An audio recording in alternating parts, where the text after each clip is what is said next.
Ladies and gentlemen, welcome to the show. It is Monday, the 2nd of January, 2023. Cincinnati and Buffalo are getting it on right now in Cincinnati, Ohio. Ladies and gentlemen, the man who is feeling oh so green and maybe so cheese, producer James, is in the building. How you living, sir? Looking repping that AR-12. And the man of the DF Dub, repping Arkansas every day, as well as the Big D in Dallas. West Washington, how are you, sir? Jeremy looking dandy in the new year. Looking dandy. Looking dandy. I'm feeling good, Paul. I'm feeling really good. How about yourself? I don't know. I told you this was going to happen 2 months ago, but of course, the believers didn't believe in me. Wes told everybody to RELAX. Wes, you looking sick there. What's wrong, man? You all right, buddy? When I look sick.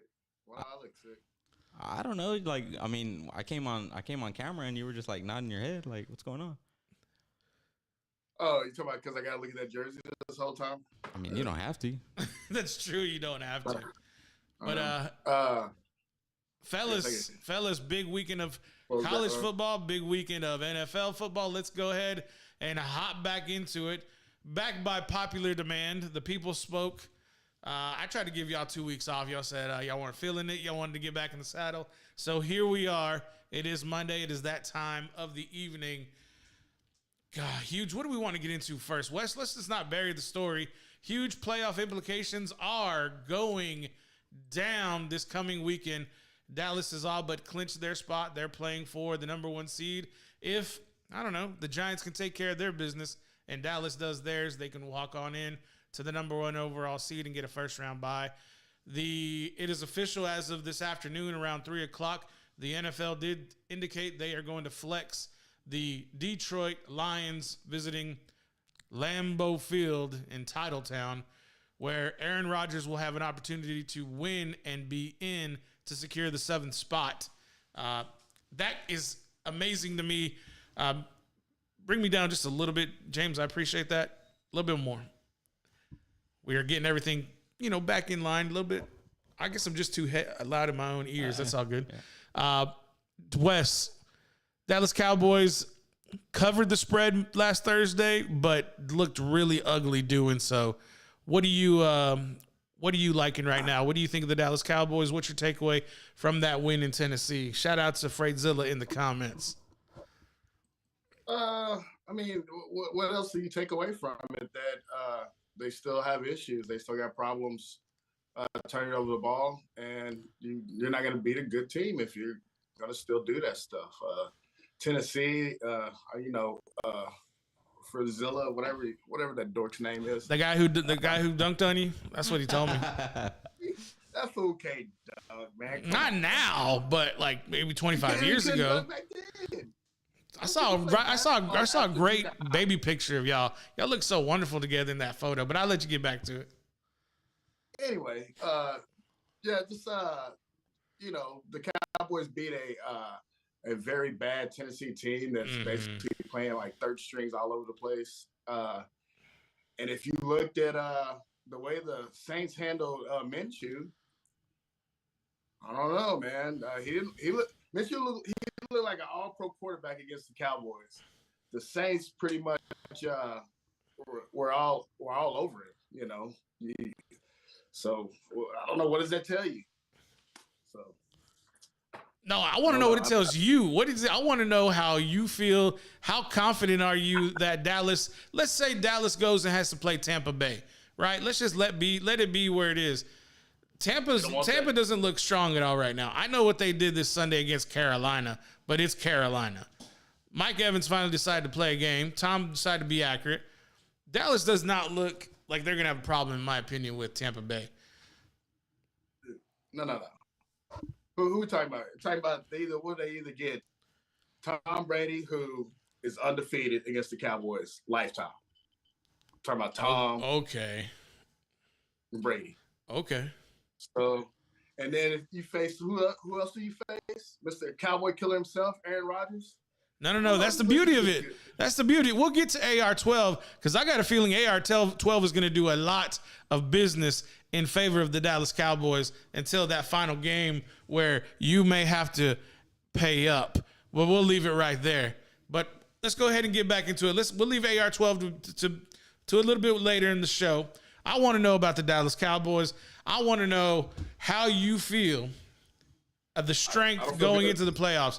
Micah apparently has a battered hand, and I need to know if you think this is going to be one and done, because you seem to be on that bandwagon the whole year, and I just want to know if there's any inkling of optimism left in that cowboy hat that I know you paid good money for, and you going to have, you just, I don't know. I don't know why you have to be so pessimistic about it. Talk to me.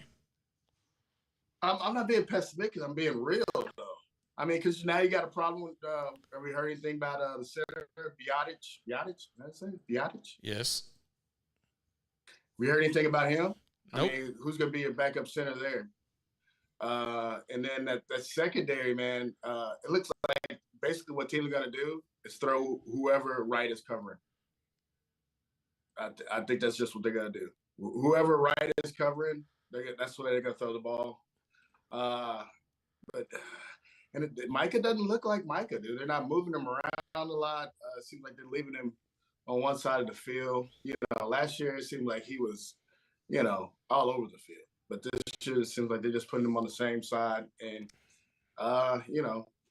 we need him to be Mr. Third Down, make those third down plays to get the defense off the field. I don't see him doing that. So, yes, I'm not feeling good about the Dallas Cowboys. I'm just being honest. You can say I'm being a hater or whatever you want to say, but I said pessimistic. I didn't say hater.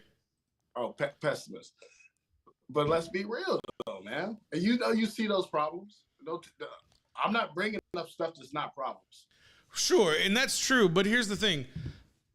The offense for the Dallas Cowboys is in scoring and in offensive efficiency. They're number one and number two statistically. And it appears, even though Dak is throwing interceptions to everybody every week, they still manage to put up a lot of points. And for that defense to just keep a team under 20 seems to be all it's going to take. And if that's all they need to do, and if they're covering the spread from Vegas, you're covering a 13.5 point spread, granted, against third stringers and second stringers. But if you cover, you cover. And that's taking care of business. And at the end of the day, what do you have to do in the playoffs? You just have to take care of business and win, right? So who really cares how they get there as long as they get there? But I understand you want to identify all the deficiencies and what's going to hold them back, and Mike is not this. But did they win? That's just the question. Did they win? Dak Prescott is leading the NFL in interceptions. And he's leading the league in offensive proficiency and scoring. Bro, it doesn't matter. Take the lead in interceptions. Do you want to be 12-4 or do you want to be 8-8? It don't matter. When it's a playoff game. But I'm just telling you, they're not going to win. He's already won one playoff game. I mean, that was back when James was in junior high. I don't know. James still kind of looked like Andrew now. It's all right. We'll get to you in a minute, 12. Just sit there and simmer down for a minute. Other big games from the weekend. Detroit looked strong against Chicago. I thought Chicago would put up much of a more formidable fight. Too bad for the Bears. They looked good early. Tampa Bay looked a little bit resurgence. They had Tom finally doing his things.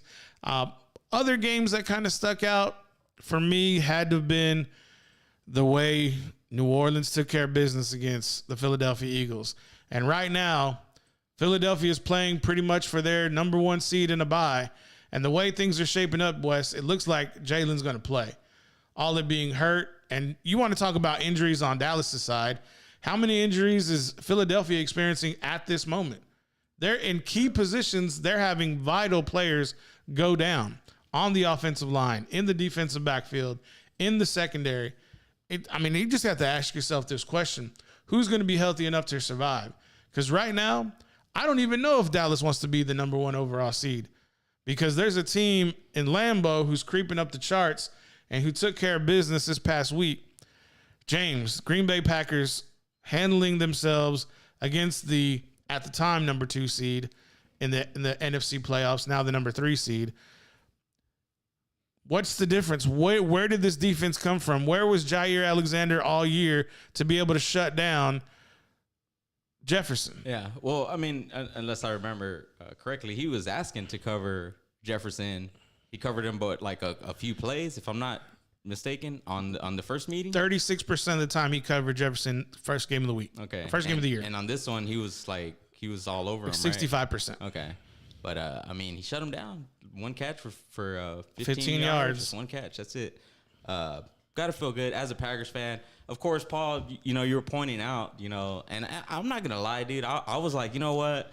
I think this might be the end of the Rodgers, like, era, you know, maybe, you know, because there was no signs to point to. Like, if you ask me, you're going to need, like, a couple of a season, maybe 2 at most, for the receivers to get in sync with Rodgers and especially for a rookie and Christian Watson to get with the program. Romeo Dobbs as well. Yeah, for sure. So there was just nothing to point to that we were going to turn it around. Granted, you do always have a chance. Everyone knows when you have Aaron Rodgers at quarterback. And that's exactly what's happening now. We're getting hot at the right time, almost reminiscent to our 2011 playoff run, 2010, I mean. But it's not quite as strong. I'm still skeptical. I'm riding with it, as you can see. Definitely. And it feels good, man, especially after the beatdown that Minnesota gave us in week 1. It feels good, but let's just go have fun. Let's have fun, man. What the hell? Let's sneak into the playoffs and see what we can do. I don't think you're sneaking into anything. No? I think Green Bay is merely healthy at the right time. They're coming together at the right time. They found their rhythm. They're run heavy. They played good defense. They're in a weak division, the weakest division, I think, in the entire NFL. And I think Green Bay is a scary team. Yeah. And if we go in, I want Dallas to kind of not, I want Philly to win this weekend, because what happens in the divisional round? Green Bay has to go play San Francisco. I hear, and I think I smell, a little revenge tour coming on. Green Bay goes to San Francisco, handles their business against a third-string quarterback. Bosa didn't look all that great against the Raiders and Jarrett Stidham. They put up nearly 5 touchdowns on that team, on that defense. Where was that number 1 defense out all year? Nowhere to be found against the Raiders. Devontae Adams went ham. You telling me that Lazard can't do that? Nobody's going to be Devontae Adams. Don't get me wrong. But you're going to have AR-12 with a run-heavy defense or run-heavy offense playing good defense. I know D-Bell may come back, but I'm talking about divisional round. Green Bay gets in, San Francisco, game 1. If they advance, they're the weakest ranked team. So they would have to go play who, Wes? After that first round bye in the division, who would the last place team play? Wouldn't they play the number 1 team? Ooh, the Eagles? Oh, that's right. It'd be the Eagles. Then all we have to do is make sure Dallas gets by Tampa. Dallas would then play who? The Giants, because I think the Giants are going to take care of business against Minnesota, as pedestrian as they look. And then you have the championship game to go to the Super Bowl. And it just so happens to be maybe 2 teams that this show would really love to be in a conference final, which we thought we were getting last year. We'd have to do a watch along. We'd have to do something special, ladies and gentlemen, because all I know is one thing would be happening on that show. If we get there, time will tell. Mr. Wes Washington may have to do a little nitro challenge. But it's obviously fun to talk about, fun to get there. Yeah. Things are shaping up to be very important. Yeah. Go ahead, James. 2 comments real quick. Man, did you see that fake pass into the end zone from Rodgers when he faked out? Just cruised it on in, dude. Cruised it on in. Yeah. In case y'all forgot. In case you forgot, sir. In case you forgot 2 months ago when I was trying to tell you, James, there's signs. James, the defense is coming along. The quarterback and the receivers need to get on time, on together and linked up. It finally happened. Yeah. It finally happened.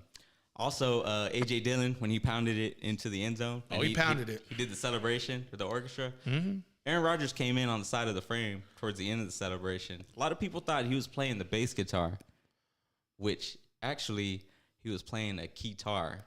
And I looked this up. It's a freaking piano that is played like a guitar. And it is held right here. And it is played like I love how you're explaining this for all the young viewers, because all of the viewers who are 40 and over know exactly what that is. They were alive during the 80s when it was a prominent instrument. So yes, to all of our 20 and under crowd, that's a keytar. Yeah. Not a bass. I went down a 10-minute rabbit hole on YouTube. And you didn't know what it was either? No. Then we need to lump in the 33-year-olds and under as well. All you late 80s babies, hop in the bunch. Hey, I saw some dudes hitting some sweet guitar solos. I'm sure you would. You're gonna see that's Wes's era. So shout out to Wes. Yeah. We know you love the guitars. You can get that funk down packed. Don't get me wrong. I always love the guitar players that Melodica. would wear the piano, both the piano tie. Remember those? Yeah, Revenge of the Nerds. Yeah, I remember. Also, kick returner Keyshawn Nixon, who replaced what's his name? They shipped him out like about 2 or 3 weeks ago. Bro, don't be talking about my guy Rodgers like that. Come on, man. Amari Rodgers? Yeah. Houston. Dude, fumbling left and right. He learned how to catch in Houston. Yeah. Learned how to catch, huh? That goes to show that there are levels here, okay? That's fine. Just saying. He's been there 2 years. He didn't figure it out? Yeah, well, I mean, like, if I didn't know how to play football and then, my 33-year-old self goes, like, if I'm in high school and then I go play on a, like a junior high team, I'm pretty sure I can catch some passes, Just levels. There's levels here. All right. Dang, you're just calling out the big brain of Aaron Rodgers then, I guess. Wes, how do you see the playoffs shaping up, man? Who's going to get in? Who's going to get out? Who we got to figure it out. Detroit or Detroit or Green Bay? Who's getting in? Dude, I kind of like Detroit right now. They're hot. Playing pretty tough. I like their head coach, and so I think Detroit's going to take it. But I mean, it's hard to bet against Aaron Rodgers too. So, but I like Detroit. Sunday night, prime time, cold weather, home game for Green Bay. Everything is in their favor. It's almost as if Seattle has already been eliminated by a certain, I don't know, organization. Because why do you flex Green Bay, Detroit, and automatically disregard Seattle's game? I mean, like you said, it's the most intriguing matchup. No, here's the thing: is that it's meaningless. It's meaningless for Seattle because Seattle plays early, so no matter what they do, win or lose, they're basically saying we're going to automatically send in Green Bay or Detroit by whoever gets the victory. So what I'm saying is that it's like saying Seattle's going to lose. That's kind of what I'm trying to say here by flexing this game to the nighttime because it's between them three to go to the 7th seed. But if Green Bay wins, they're in. Yeah, if Green Bay wins, they're in. Regardless if Seattle. Right, but if Detroit wins and Seattle loses, then Detroit's in. Oh, okay, I got you. See what I'm saying here? I got you. That's what I'm saying. They're saying that the Seattle game is almost like no point in bringing it into consideration because Green Bay's going to win. He's saying Detroit, but Seattle playing though. My point is that it doesn't matter because of the way they flexed it. No, I'm saying they flexed it in because it's more of a rival game. Hey, but he's saying that Detroit. He's picking Detroit now. We'll see who he's really picking when the pick'ems, because as tight. Well, I'm trying to talk him out of it right now. Is what I'm basically trying to tell him right now is that you're wasting your time. So it looks right now that Seattle is going to be playing the Rams in Seattle. I think they got to be favored in that, huh? Oh yeah, they are. Paul, 6.5. There's a delay in the game. Let's see. Nope. I don't see one. I saw somebody hurt on the field. Yeah, it looks like an injury. Oh, okay. We're watching the game. We're doing the show. James has got a huge Super Bowl fantasy matchup going on. We also have the pick'ems tonight. A new king could be crowned, or we'll have a tie, one or the other. Wes is. It's almost like Wes. I want you to win because I don't want to hear you cry, but at the same time, I don't want to give you that glory. You know what I don't want to hear? With Paul show, I go look. I heard about something like that. I heard about something on social media about. Heard something like that. I don't know. I'll get into that. You know what's gonna happen next? You're gonna have to rename the show Paul and Friends. Yeah, I'm gonna have to do something. I'm gonna have to have West Coast sign everything. This is what I heard when I read it. Paul told Paul where. It's always. I love how that's his default. 8:05. Looks like we got a break in action with the Bengals and the Buffalo Bills. Let's get into a quick break. When we get back, we will talk some college football playoff. Huge win for TCU and heartbreaking loss for Ohio State. Georgia Bulldogs move on in to defend their title. Give us about 4 minutes when we come back. We'll get a deep dive into that. Also talk about some bowl games. Huge, fun bowl games today and yesterday. RIP Mike Leach. Shout out to Mississippi State for putting the pirate flag on their on the side of their helmet with Mike's initials. Pretty cool to see that. Give us 5. We'll be back soon.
We welcome everybody back. For those tuning in, you probably are watching the Monday night game where Damar Hamlin has been loaded into an ambulance and given oxygen, and it appears CPR was performed on him on the field after a major collision. It was a tough hit, nothing like anybody has ever seen before. I just want to get everybody's input on it real quick. We are praying for the Hamlin family and for Damar right now as he is given all the attention he's needed. There's a break right now in the Monday night game. It appears that the NFL is going to give both teams all the time they need before resuming game play. Wes, what are your thoughts on that hit that I'm sure you've already seen at this time? I actually have not seen the hit. Haven't seen it, okay. I didn't really look for it. But just that's a tough moment as you're playing a game for either side. Yeah. When you see somebody getting CPR, I don't know how these guys are going to be able to find a way to play this game. Mm-hmm. It's an extremely tough moment. I don't know how you do this, but they've gone. The feed from the game has gone back. It looks like everybody is now on their respective sidelines. It looks like the Buffalo Bills have dropped to a knee in prayer and support for Damar, and I'm sure for his family as well. So it's good to see that community come together and show a good sign of faith for Damar as this time is troubling. We see the ambulance being driven off the field at this time. It's good to see that kind of respect. Two head coaches are talking now with the officials. But James, you were able to see the hit as well. What are your takeaways from what you've seen? Didn't look good, obviously. And yeah. I can't remember a time when CPR was administered to an athlete on the field ever. Normally, that's some life-saving, first aid that's done. So it's horrible to even think about. But the hit itself, it looked like a hard hit. And the scary thing about it is, that he got up like normal and then kind of, seemed to just, lose consciousness and, drop to the floor. There's some activity right now on the Bengals sideline. Burrow's warming up. Josh Allen is sitting. It looks like Scott McDermott right now is still communicating with the officials. But some takeaways from myself on that hit look to be routine. The first big hit that kind of comes to mind is when Woodley, the linebackers for the Pittsburgh Steelers, pretty much became nearly paralyzed in the gameplay a couple of years ago. You kind of just saw the concussion of the hit on his neck, which had to have some repair and some medical attention given. That was the last time I've seen someone be carted off with that severity of that type of hit in the NFL. But as far as like CPR being administered, I've never seen it on a football field in my lifetime. So, just a quick takeaway. It didn't look out of the norm. We've seen a lot of big hits, and I'm pretty sure this is something that the NFL is going to look into. I'm curious to know. I have a lot of questions. I speculate on things at this time. Is what's his medical history? What type of head injuries has he sustained previously? Could this be a repetitive injury that is now manifesting into a catastrophic impact to the life of Damar Hamlin? But again, like I said, we don't know those things. Merely speculation. Error on the side of caution is a good thing for the NFL and for the Buffalo organization. It's great, first-class organization.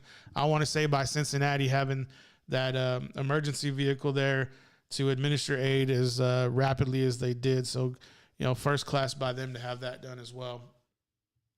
Gentlemen, before we move on, it looks like some impactful speeches are being given. Lots of emotions on the sideline by the two teams. The head coaches are discussing. I'm sure they're talking about how they like to proceed.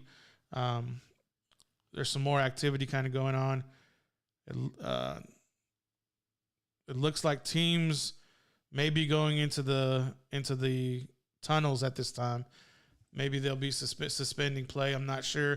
Fans who are watching, if y'all can kind of give us a heads up on what's being said on the broadcast, it's kind of hard for us to hear what's going on while we're trying to do this. Yeah, James? Chances of this game being postponed? High. Very high. Yeah. Maybe even settling as a draw. I could see that. just because this game will not have an impact on. Well, it would have an impact on the division for Cincinnati for the AFC North. It'll have an impact on that, but it's unclear of what's going to be happening at this time. I'm sure more word will be coming from the NFL. I bet you. Can you monitor Twitter, James, just to kind of see? Oh yeah. I got it monitored. See what's going on right there. Maybe some new information is being dropped while we're here discussing this. Yeah. Let's transition and move on to Wes. Anything before we go? Before we transition? I think they should go ahead and. I can't imagine trying to play a game when you see that kind of stuff. Not tonight. I mean, maybe if they get. 1 second. It appears the Bills. The game has been temporarily suspended by the NFL. It's been 23 minutes. I'm not sure why they put this on there, but it's been 23 minutes since the injury was sustained by the defensive back Damar Hamlin. So the game is at this time temporarily suspended, which means it may not be played tonight. Suspended probably is going to mean a different day, probably after there is some clarity on the health of Damar Hamlin. So at this time, there's no further information right now. James? You know what I'm wondering okay. about. Wes? Anything else? Oh, no, man. I don't know how you play the game, man. I mean, it's a dangerous game. Everybody knows that when they play it, especially when you start to get to the level of these guys, when all these guys are so fast and so strong and, you get hit in the right spot, man, and it can end your career or unfortunately worse. So, we love to watch the game, but this is the bad side of the game, Right. It's like that in a lot of these violent sports. I mean, you worry about people in UFC or boxing or, IndyCar, stuff like that. But unfortunately, this is a side of the game, that it's just not fun. Yeah, it's a very it's a very sensitive topic to a lot of people because, we want the NFL to be a proponent of player safety, and we allow not we, but the industry, the football industry, they allow for some things, but don't put resources into other technology that could be potentially more life savings into maybe helmet technology. This isn't an accusation. This is just merely a time to reflect and identify of what options we can kind of explore for player safety, because right now that's the most important thing is one's health, and it shouldn't be sacrificed. It shouldn't be put on an auction block for anybody just because they want to play a game to reap the reward of, a lucrative contract. But if we have the avenues to explore, maybe new technology, I think we should put as much effort into that for the powers that be, because we would want to mitigate the instances of, this situation that has occurred as apparent, as catastrophic as that is at this time. But again, nothing but prayers and up there for Damar Hamlin and his family. Very difficult situation. I'm sure a lot of information will be coming in as it's made available. We'll relay that if it is during the show. Let's kind of go ahead, Wes. And you've seen the violence just in the game this week with, Tua getting another concussion, and that's, I believe, 3 concussions on the year. Yep. And at that point, you got to figure, is it time for this young man to walk away from the game? And like when you see people retiring early, I don't blame them anymore. I don't blame them anymore because, you're seeing guys that do finish their careers and then they're having problems and, doing bad things. So, I mean, you just got to pray that people that can make it beyond the game. So it kind of makes more sense now. In unfortunate hindsight, is 2020. But when we think about the Andrew Luck situation, when we think about Patrick Willis, Luke Kuechly, even going back to like Barry Sanders, they ended their careers in their prime voluntarily. And this is maybe they were exposed to some information or their own medical history that they erred on the side of caution and said, I made enough money. I'm going to be able to take care of my family time and time again with, the very wealthy contracts they had earned. And so now they decided to walk away, and it makes more sense now, unfortunately, that we have to see it through this lens with this injury to Damar Hamlin to kind of have another better understanding of why guys like, superstars like Kuechly, Patrick Willis, and there's many others. There's many others that we don't know who are not superstars, but we can identify the superstars so we can make a correlation and have it understandable for, everybody to kind of grasp their heads around. And so it makes a whole lot more sense with that, being related to the superstars. I got a tweet over here from Joe Daneman, Fox 19 in Cincinnati. He says the ambulance for Damar Hamlin is still in the parking lot and security is working on getting his mother from the stands to ride with him. So that's a good sign. That's a good sign that he's they're responsive. Not like rushing out of there. Yeah, so that means I would speculate that that's a good sign. I don't know how good of a sign it is, but if they're able to have him with his mom, Okay, from the same guy again. 2 minutes ago, I'm told Damar Hamlin has a pulse but is not breathing on his own. He is being transported to UC. Okay. He needed AED and CPR on the field. Okay. So the defibrillator apparently was used on the field and CPR was administered. So okay. Yeah. I saw a tweet from Jerry Lawler. He's a wrestling legend, but he had said just his opinion that it looks like he's suffered blunt force trauma to the chest, may have given him cardiac arrest, and he said he knows that by experience. He said that's what it looked like. Just his opinion. That's his interpretation. Jerry the King Lawler. Yeah. Okay. Yeah, we don't know for sure. Yeah. Someone giving their opinion who has experience. So.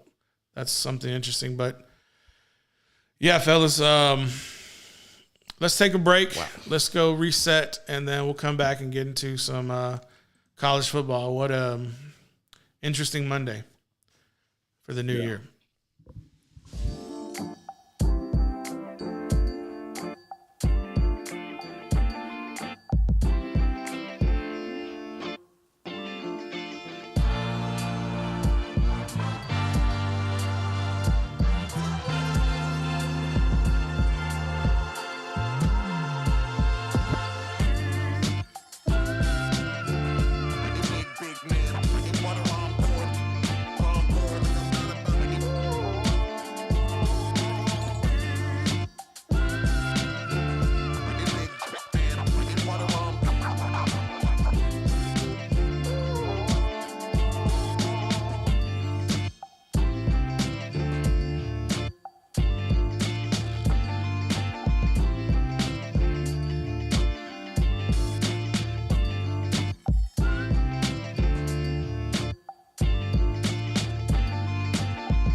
Welcome back, everybody. Fans are still in the stands at Cincinnati's stadium in Ohio. Game is temporarily suspended.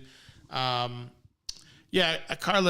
in regards to your question, anybody doing a celebration while somebody's in agony and pain is probably a degenerate. I'm just going to leave it right there. Anyways, that is regards to Kayvon Thibodeau's Snow Angels while, Nick Foles is frailing in pain. Anyways, that's straight. It's pretty straightforward to me. Pretty much a degenerate if you're like celebrating somebody's pain. Even when they're laying right next to you, right? Yeah. You're probably an asshole. When we're watching football at the house, and like Minnesota and Green Bay was going on yesterday, you know, and Vikings player, I'm like, we don't celebrate injuries in my house. Okay, we don't do that. Take a knee? It's unfortunate. We don't take a knee, but we're just. we don't celebrate injuries. Yeah. It's unfortunate. I get you. I want your team at your best. Fair. And also, too, it's not all about the game. It's not fair enough, but it's fair. Yeah. Wes? But did he actually know he was injured? Or do you think he just he's literally a foot from him, dude. He's touching him. He's literally doing his angel. He could touch him. Yeah.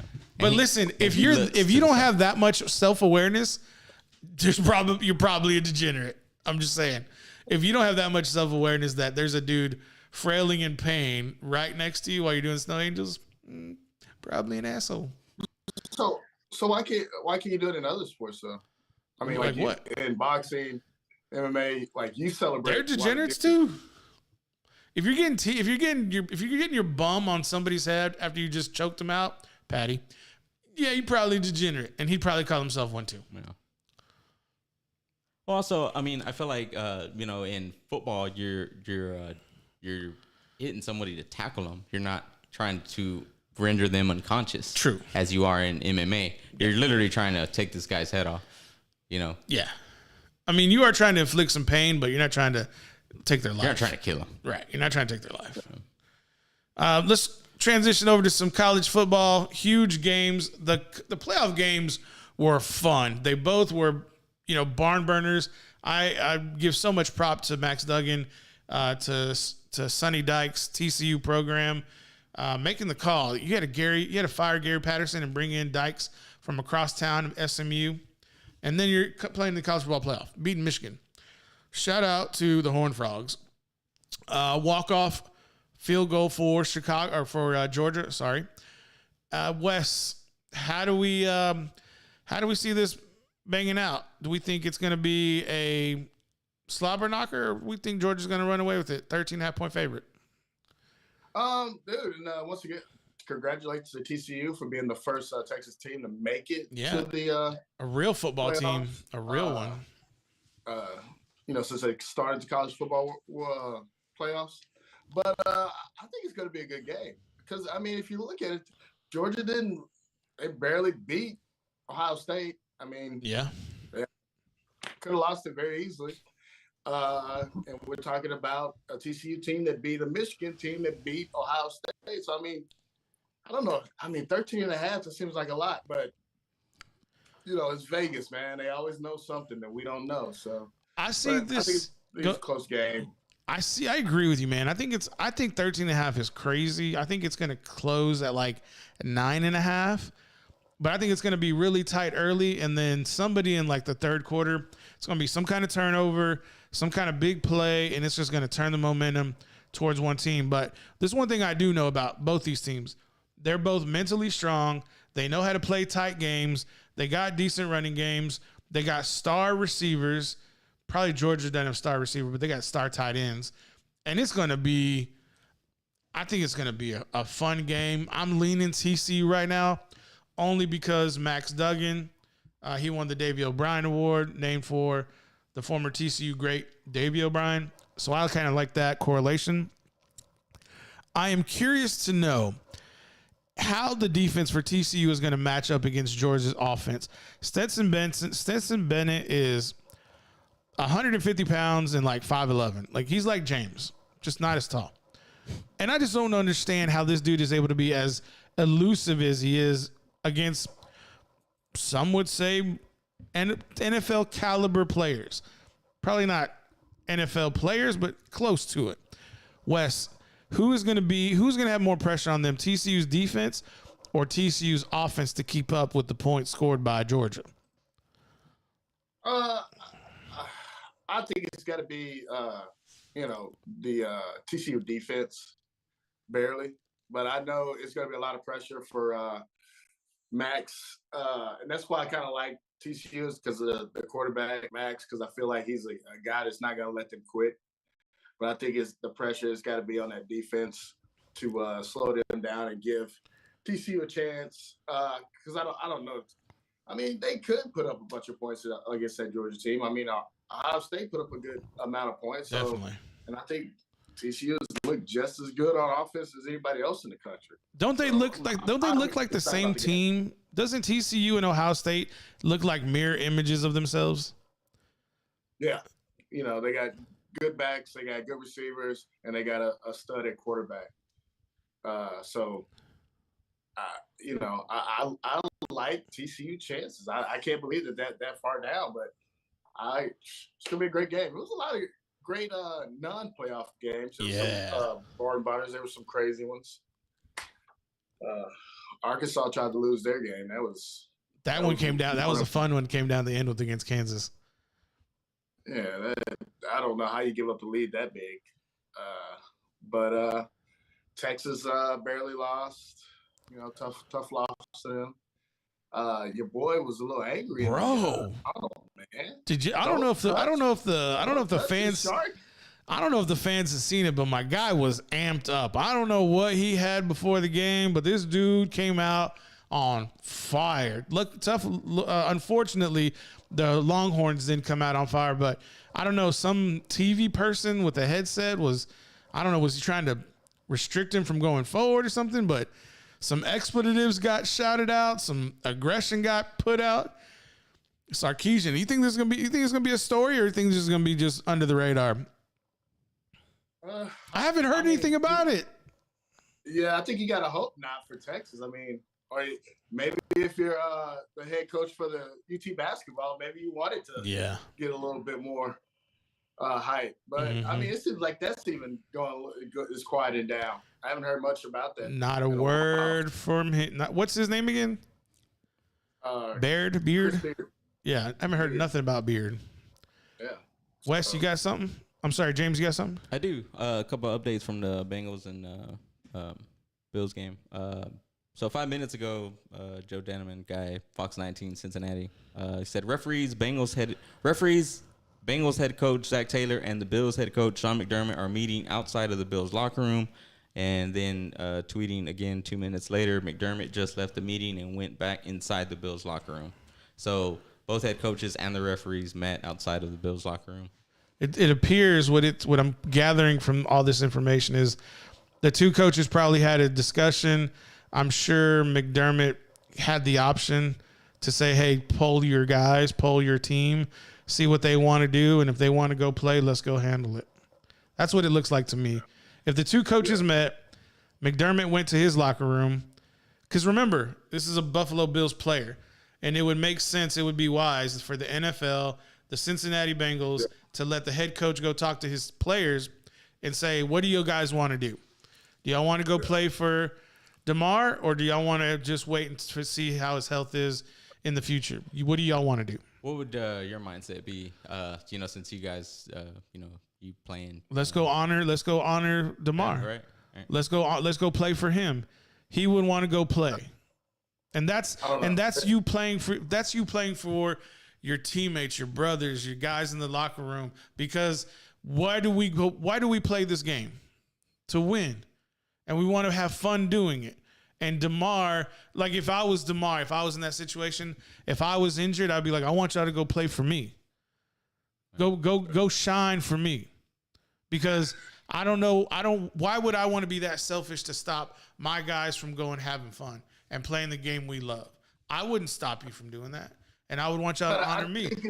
Wes, go. I think it'd be different if they could talk to him. Since they're not talking to him and they're seeing him with the CPR, and I'm guessing they had to do the paddles. Yeah. And I think that's a different mode than just it was a really bad injury and maybe he can't, he can't walk or he's got to go straight to the hospital. Mhm. But they actually talk to him and he gives the thumbs up. You're not getting that from the situation. So I think it sits a little bit different because now your mindset really is left football. Let me ask you But- this, Wes. I mean, but if the rest of my teammates wanted to go, I'm ready to go. Don't But you if think? my teammates, if somebody is having a problem with not playing, I'm not gonna be the ones like, nah, man, step it up. You gotta go do it. Let me I'm ask like, you no, this if you don't question. wanna play, man. Let me ask you this question. You think DeMar has some boys who know him on that team, like some dudes, some really good friends? Don't you think they would know that already? They would know their friend on what his character is. They would know what he's made of to know if he would want us to play or not. Now, that's my point. Those dudes, they're gonna be the barometer in that locker room. What's gonna happen, in my opinion, I could be wrong. McDermott's gonna go in, and the group already knows who DeMar's boys are. They already know, and though everybody's gonna get polled, and everybody's gonna look at DeMar's friends, and they're gonna say, "What do y'all think?" And whatever they decide is what the group will decide, because, in my opinion, they're gonna know their friend the best, and the group is gonna support their teammates and what they want, what their wishes would be. And if they know their friend would want them not to play, the friends are going to say, we're not going to play. But if the friends say, DeMar would want us to go play and represent, then we're going to go show out. And then the team would follow. And I think that's the two options that I think are out there. But you're right, Wes. Like, it could be so catastrophic that the players are like, no, we don't want to. But if you're not in that group, if you're not in DeMar's inner circle, your vote really doesn't matter. It has no bearing because those dudes are going to be the barometer. I just know that's just a tough thing mentally to see, and then go back out there and try to play the game at your top level. You got to shake that off, and you still got to bring that heat. You still got to play hard. You still got to go out there, and you still got to go hit people. Right. You still got to go take it. Yeah. So I mean, it's just it's just gut wrenching. But like I said, if everybody wanted to go play, I'm gonna go play. If they say, if that was my boy, if we were really close, I don't know. I think I would have to go play. But like I said though, if there was people that were really close to him and did not want to play, I would not blame them by any means, dude. Not just give them a hug and I totally agree with that point that you just made.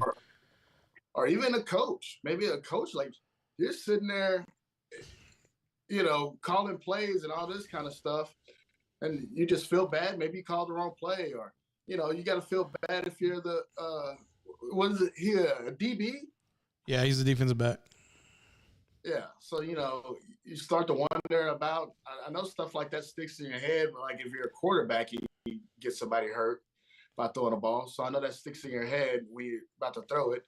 And then also if you're a DB or you're a wide receiver, people going over that middle and you see somebody and, if that's sticking in your head because you can't hesitate, if you're out there playing scared, that's when bad things can happen too. So it's been about 26 minutes since we received an update since the ambulance left the stadium, according to Twitter. So, I mean, that's kind of Say that one more time. It's been about 26 minutes, according to Twitter, since we received an update since the ambulance left the stadium. So, I don't know what to make of that. I mean, it's crazy. Hate to see it. I'm trying to see who the player was that had the collision. I hope these fans are behaving too. I hope that doesn't become a thing because that'd be ugly. It's T. Higgins. I see it. Okay. Because I see people yelling at each other right now. Yeah, just put the beers down and just drink some water. Chill out. If anything, I should lock hands and pray. Yeah. Joe Burrow has now made his way to Bill's locker room 1 minute ago. Okay. Joe Burrow going. So now we have a leader going to the locker room, and he's never shied away from anything. Very powerful speaker. It'll be interesting to see what kind of information comes out. Just I was thinking about who the collision involved, and it was DeMar and it was T. Higgins. And so you got to think about what's T. Higgins going through right now, right? Because he was the one involved in the collision, and so very. It was kind of like he leaned into him too, right? Like it wasn't like DeMar like. It was almost as if like DeMar caught him. Yeah, yeah. And there was some collision into the chest area of DeMar. That's what it appeared to be. And so, going off of what Jerry Lawler had talked about and speculated on, you just don't know. And you damn sure don't ask the family, what do y'all want to do? They don't need to worry about that shit right now. The game has no importance. It has nothing to do with them. You mainly want to focus on the team. You want to focus on the players, and see what they decide. And I'm sure it's going to be, I'm pretty sure I hope that's what Joe's doing. Joe Burrow going over and being a leader for the Bengals and say, whatever y'all want to do, we'll support you. Side note: Call the Game is now trending on Twitter. Okay, but who's that coming from? Twitter. Yeah, who gives a shit about Twitter right now? It's not coming from me. It's not coming from the NFL. Okay. All I got to say about that is the only people that matter in this situation are the players that are involved in the football game and the coaching staff. Other than that, nobody else's opinion matters.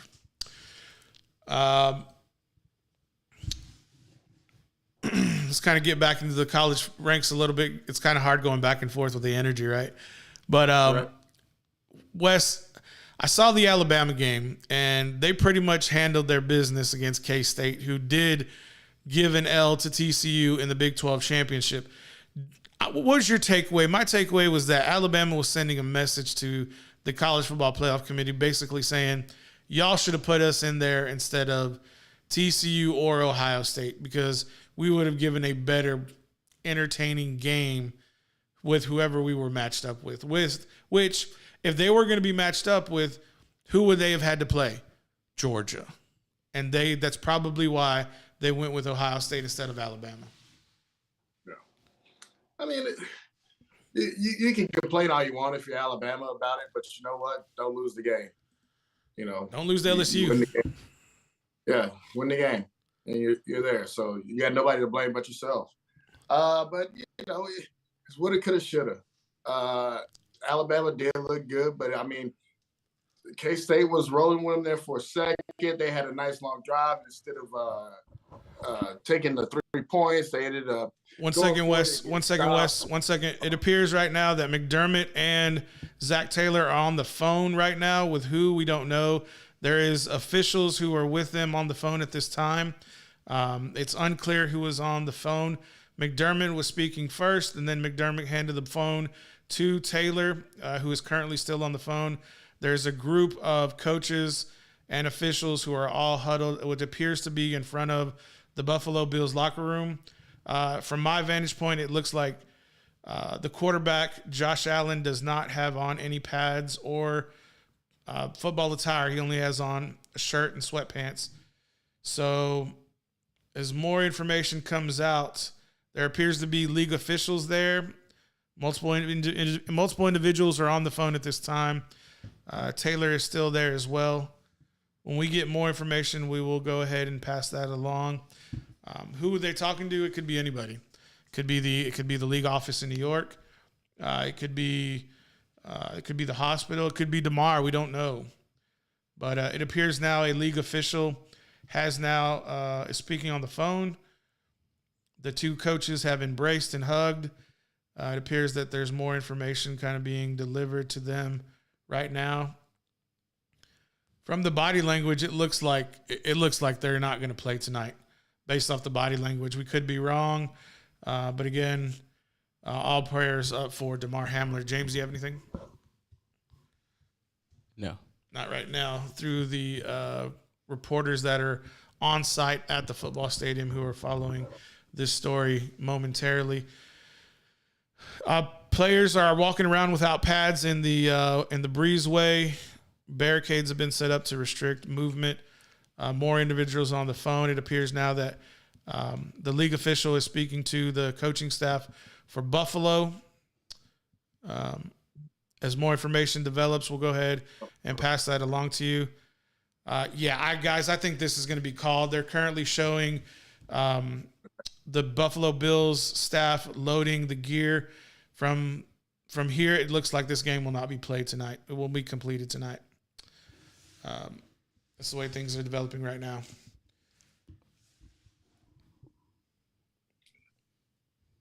All right. Wes, you can see the same thing I'm seeing? Yeah. Yeah, you see the same thing. Okay. Yeah. I think this is going to be it for the night, for the game. Currently suspended with 5 minutes, a little over 5 minutes, score 7-3. I'm sure more information will be divulged at that later time. All right. Sorry to interrupt you, Wes. We can get back into it a little bit. What we pick up off the college football. Bama, like you said, should have won the games. They didn't win the games. Who else looked good to you from this college bowl season? You had Penn State look good tonight. They did look good.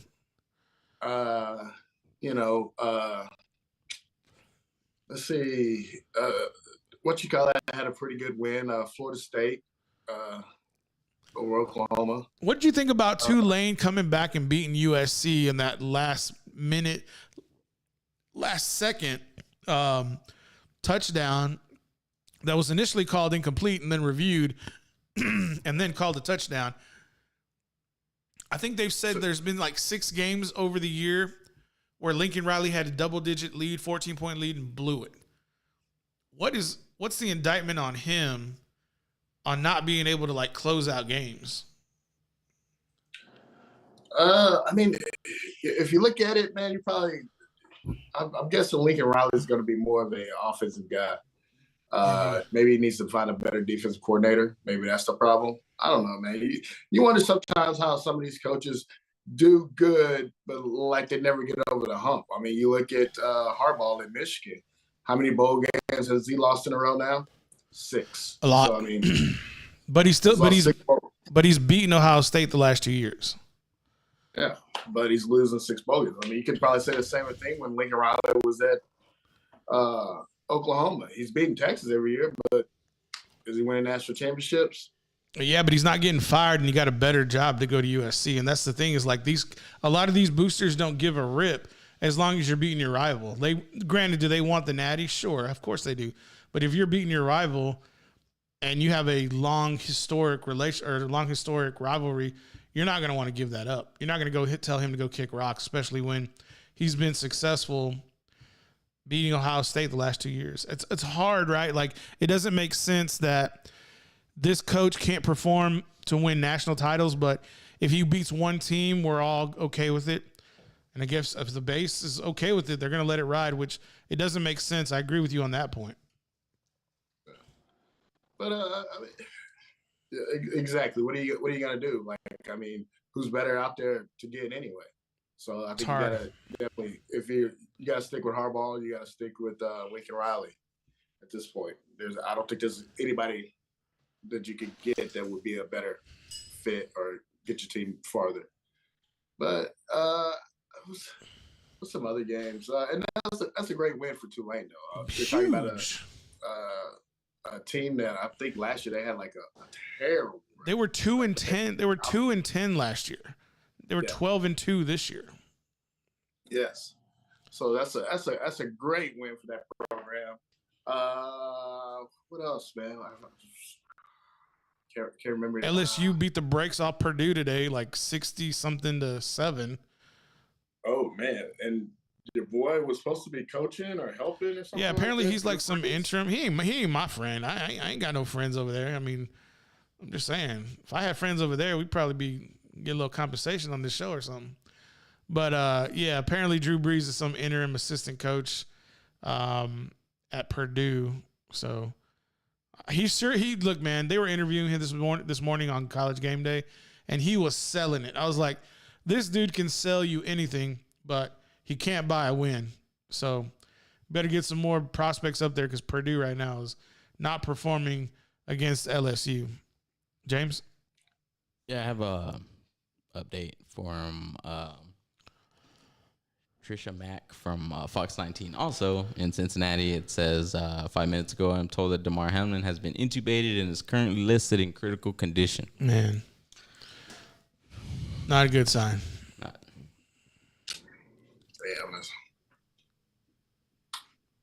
Yeah. I think that's another reason why they're not going to continue the game is because if they would have got some better news for when he got to the hospital, I think they go on and play. But I don't think any of those guys in the Buffalo locker room could concentrate not knowing if he's not stable or critical. Stable or critical. So, I think that's a factor. Something also brewing also. So Skip Bayless tweeted 29 minutes ago, no doubt the NFL is considering postponing the rest of this game. But how? This late in the season, a game of this magnitude is crucial to the regular season outcome, which suddenly seems so irrelevant, which got some criticism from a lot of people, as you could imagine. Mm-hmm. And one person in particular, Terrell Owens, who says, "You're despicable," all caps. "I hope to God you lose your job for this tweet. You really think this game holds more weight than this young man's life? Dude, you're dead wrong for this." Yeah, I kind of have to agree with Terrell on this one. Yeah, no doubt. Yeah. No doubt. Yeah, I think that's why I said what I said earlier was this game, nobody's opinion matters except for the players and the coaching staff. Yeah. I mean, even me who, I have a fantasy championship riding on this. We can go ahead and crown a fake champ, but it's not important as come on, man. Yeah, it's not important than a human person's life. Come on, man. I think it's just something to. I think it's just something that he found a polarizing topic to reach for, and he's pulling the clout. That's what Bayless is doing right now. Just tasteless. Yeah, it's almost unbecoming of someone in his position. Fellas, let's go ahead and Josh Allen's eyes. Yeah, man. Josh Allen, you look at his eyes, dude. He just hearing from friends. He's not thinking about anything about football. Right there. You can just tell he doesn't. Football is the last thing on his mind. Yeah, he's not thinking about anything that has to do with that game, the game of football at all. Hearing from friends that they called the game. Yeah, true to that. We can't confirm or deny. It doesn't. We can just say it doesn't look like they're playing. Yeah. Game has been called. Okay, good. All right, fellas. Let's go ahead and put a bow on this one. It's 9:00, 9:02. We always like to end on a high note, and basically tell everybody, to be good to everybody. But I think this is where it's really going to be even more impactful, just because of the situation going on right now. James, prayers up.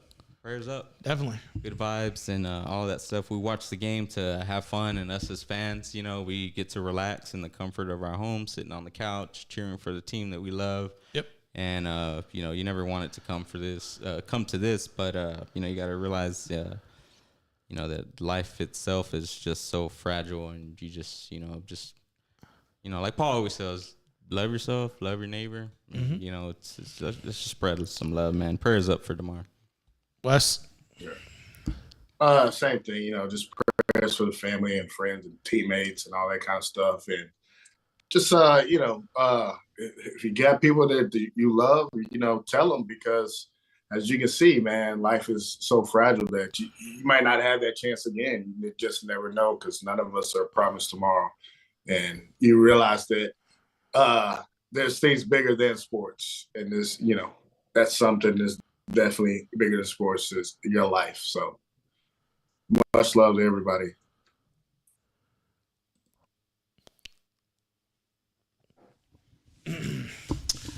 Ladies and gentlemen, thank y'all for watching tonight. We're praying for Damar's family and for himself.